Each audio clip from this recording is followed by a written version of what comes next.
اے پروردگار مجھ کو ایسی توفیق عنایت کر کہ نماز پڑھتا رہوں اور میری اولاد کو بھی یہ توفیق بخش۔ اے پروردگار میری دعا قبول فرما۔ اے پروردگار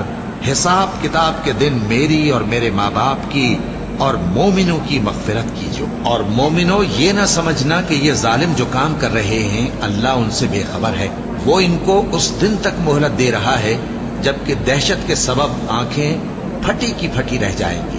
اور لوگ سر اٹھائے ہوئے میدان قیامت کی طرف دوڑ رہے ہوں گے، ان کی نگاہیں خود اپنی طرف لوٹ نہ سکیں گی اور ان کے دل مارے خوف کے ہوا ہو رہے ہوں گے۔ اور لوگوں کو اس دن سے آگاہ کر دو جب ان پر عذاب آ جائے گا، تب ظالم لوگ کہیں گے کہ اے ہمارے پروردگار ہمیں تھوڑی سی مہلت عطا کر